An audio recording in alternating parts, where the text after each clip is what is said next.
appears we have some beautiful church music playing. It almost sounds like America the Beautiful, but I think it's a little closer to a church vigil. Herbert Hoover being a very Quaker instilled religious man, Christian. That was another one of his weaknesses, is that he was not particularly the strongest war president. And I don't believe we got into war or necessarily any type of conflict while he was president. And in one of his greatest attributes versus the more practical handling of foreigners overseas, he wanted to see that every man, woman, and child had a great living standard across the world. And being concerned with the interests of the world is somewhat what puts him apart from most Christians who, like in accordance with end times prophecy, we are set against stand against the New World Orders and things like that. But before that became a thing, he was just kind of looking out for everyone. But in the sense, one of the things that ironically he helped encourage rather than tear down was the rise of Eastern Europe, Asia, and like the Soviet Union, because he actually fed Russia and the Soviet Union after World War I, when their system would have normally collapsed. So being the great capitalist that he was, this is a beautiful tree, by the way.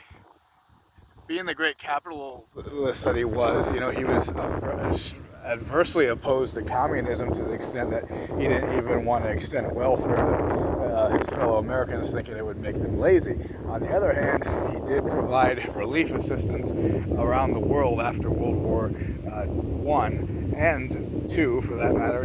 Actually maybe two, maybe not, but he later ran some more world health organizations, and he founded UNICEF. And all of these foundations and programs were done on the level. There was no ulterior motive to them. Much as I affirmed today, I needed something to kind of establish him as the anti-politician, because he did not necessarily do things to be seen, and is very unique in that road. He is a very honest man, but because he has his hand in the world and in so many prosperous businesses and establishment party politics, machinery and bureaucracies and so on, he can get vilified that way by more small government conservatives and supposedly Jeffersonian patriots. As a president, he may or may not have been one of the greatest presidents. I'd have to continue my research on him. But as a public servant, he was, if not equal to none, very high up there. He knew how to accomplish a good day's work. He knew how to put his heart in the right place. And as long as you gave him an office and something to do and an end to achieve, rather than, a lot of, party politics and, numbskullery that pretty much permeates the day in a lot of a number of instances, especially today in American politics, then he accomplishes something. Calvin Coolidge wasn't too high on him, and considered him to have some of the worst advice he had ever heard as president. And that's very revealing, because Calvin Coolidge is representative of another style of conservative, a very strong, much stronger, old class school Republican way of thinking that was very spendthrift, Civil War oriented, civil rights. They were both in favor of civil rights. And let's see what we got here. The steam monitoring site.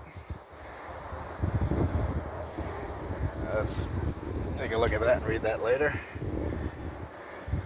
This creek that runs throughout the park is believed to be probably one of the original fishing sites used by Herbert Hoover as a young boy, who of course became took on a lifelong interest in fishing. The creek isn't much today, but would have been a nice start for him as a young boy. Back then, in those days in Iowa, you had a lot of places filled that are no longer filled nowadays due to the damming up of rivers and the way that the modern,